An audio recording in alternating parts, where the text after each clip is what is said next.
दिल्ली ही नहीं पूरे भारत में कोविड-19 के चलते काफी आर्थिक स्थिति लोगों की खराब हुई, जिसका सबसे ज्यादा असर शिक्षा पर पड़ा। शिक्षा का जो पहिया तेजी से भारत का चल रहा था और भारत डिजिटल बन रहा था, वहीं कहीं ना कहीं उसकी मार अब स्टूडेंट झेल रहे हैं। कोविड-19 के चलते जो प्रतिबंध लगाए गए थे उनको कहीं ना कहीं खोल दिया गया है, लेकिन पूरी तरीके से जो छात्र हैं उनको राहत नहीं दी गई है। उसी को मद्देनजर रखते हुए मुखर्जी नगर इलाके में कुछ छात्र धरना प्रदर्शन कर रहे हैं और धरना प्रदर्शन पिछले 3 दिन से चल रहा है और अपनी मांगों को मनवाने के लिए शासन प्रशासन से गुहार लगा रहे हैं। आखिरकार कौन सी ऐसी मांग है जो ये छात्र यहाँ पर धरना प्रदर्शन कर रहे हैं और अपनी मांगों को मनवाने की कोशिश कर रहे हैं, देखिए हमारी इस रिपोर्ट में।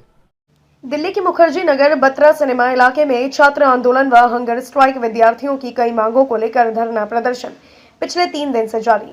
विद्यार्थियों की मांग है कि कोविड-19 के कारण जिस तरह सभी विद्यार्थियों की UPSC, SSC, CGL, CPO, CHSL, banking, RRB, railway, IIT, army, अन्य कई परीक्षाओं में 2 साल और 2 प्रयास की छूट दी जाए।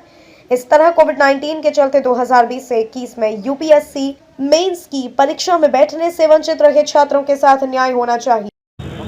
ये भूख हड़ताल पर आप बैठे हैं यहाँ पर, कितना समय आपको बैठे हो और क्या आपकी मांगे हैं? सर, आज हमारी भूख हड़ताल का तीसरा दिन है और हमारी मांग यही है कि UPSC, SSC, banking, railway, army, सारी कॉम्पिटिटिव एग्ज़ाम सेंट्रल गवर्नमेंट के थ्रू जो चलती है उसके अंदर सभी जो विद्यार्थियों को कोविड-19 के चलते नुकसान हुआ है उनको 2 साल की छूट दी जाए और 2 एक्स्ट्रा अटेम्प्ट दिए जाए।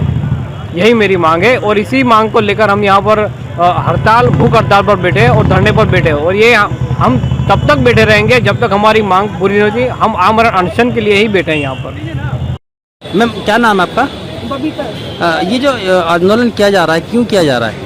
सर, ये कंपनसेटरी अटेम्प्ट 2 साल का जो कोरोना में खराब हुआ है सभी सेंट्रल गवर्नमेंट एग्जामिनेशन के स्टूडेंट का और पारदर्शिता, इसमें 2 मेन इशू है। तो ये कब तक चलेगा और इसे कहाँ तक, अगर जैसे आपकी मांगों को नहीं माना गया तो कहाँ तक इसको आंदोलन सर, वैसे हम रिप्रेजेंटेटिव जो हो आपके एमपी जो होते हैं वहाँ तक हम बात को पहुँचा चुके हैं। पार्लियामेंट में इशू उठ चुका है, सुप्रीम कोर्ट में भी जा चुका है। इंडियन स्टैंड के लिए सुप्रीम कोर्ट ने कहा था, लेकिन गवर्नमेंट ने कोई डिसीजन नहीं लिया। अब हमारी डिमांड यही है कि हमारे जो स्टूडेंट हैं वो हंगर स्ट्राइक पे हैं और तब तक ही हंगर स्ट्राइक और भी बच्चे बैठने वाले हैं, तब तक हंगर स्ट्राइक करेंगे जब तक हमारी डिमांड स्वीकार नहीं कर दी।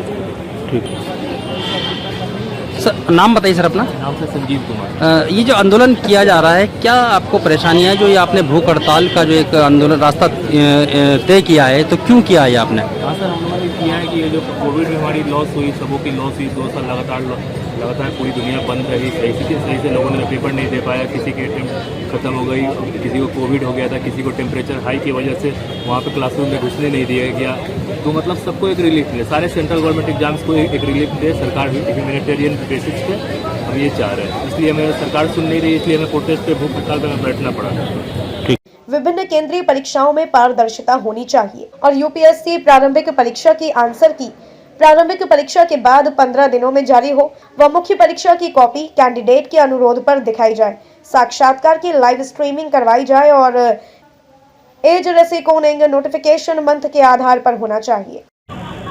सर, क्या कहना चाहेंगे, ये भूख हड़ताल जो आंदोलन चल रहा है वो क्यों किया जा रहा है? ये भूख हड़ताल करने का हमारा उद्देश्य एक है कि सभी कोविड-19 के अंदर जो भी एग्ज़ामिनेशन हुए हैं, यूपीएससी के हैं स्टूडेंट्स, एसएससी के हैं, बैंकिंग के हैं, आर्मी के हैं और अलग एग्ज़ामिनेशंस के हैं, सभी स्टूडेंट्स को सेंट्रल गवर्नमेंट से राहत देने की रिक्वेस्ट हम कर रहे हैं कि सभी स्टूडेंट्स को 2 साल का एज रिलैक्सेशन और 2 एक्स्ट्रा अटेम्प्ट इनको दिए जाएं। इसीलिए आज ये तीसरा दिन था इनका भूख हड़ताल पर।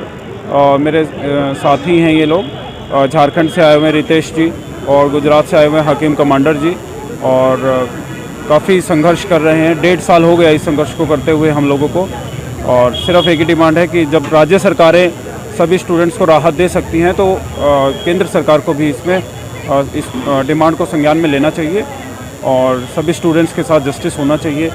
हमारा डिमांड ये है कि सभी कॉम्पिटिटिव एग्ज़ाम में सभी को 2 साल एज रिलैक्सेशन मिलना चाहिए, क्योंकि कोविड में 2 साल सबका नुकसान हुआ है। वैकेंसीज़ नहीं आई 2 साल में, एग्ज़ाम्स देरी से हुए, कोई कंटेनमेंट जोन में था, कोई कोविड से पीड़ित था, तो 2 साल सबका नुकसान हुआ। इसलिए हर कॉम्पिटिटिव एग्ज़ाम में 2 साल का एज रिलैक्सेशन सबको मिलना चाहिए। यही डिमांड है कब हमारी। तक चलेगा ये आंदोलन? जब तक मिले ना डिमांड हमारी। वहीं एसएससी एग्जाम एंड अदर को लेकर भी विद्यार्थियों का कहना है कि परीक्षाओं को निर्धारित समय सीमा पर पूरा किया जाए, भर्तियां प्रत्येक वर्ष निकाली जाएं, भर्ती प्रक्रिया में देरी या रद्द होने के उपरांत फास्ट ट्रैक कोर्ट का गठन किया जाए। एज ऑफ रेसिकोनिंग नोटिफिकेशन ईयर के आधार पर होना चाहिए और एसएससी एग्जाम की भर्ती प्रक्रिया में वोटिंग लिस्ट निकाली जाए और आर्मी, नव्य, एयरफोर्स परीक्षाओं को निर्धारित समय सीमा में पूरा किया जाए, जिसकी भर्तियां भी प्रत्येक वर्ष निकाली जाए। इन सभी मांगों को लेकर पिछले 3 दिनों से स्टूडेंट भूख हड़ताल पर बैठे हैं। अब देखना होगा कि इनकी मांगों को केंद्र सरकार कब संज्ञान में लेकर निवारण करेगी।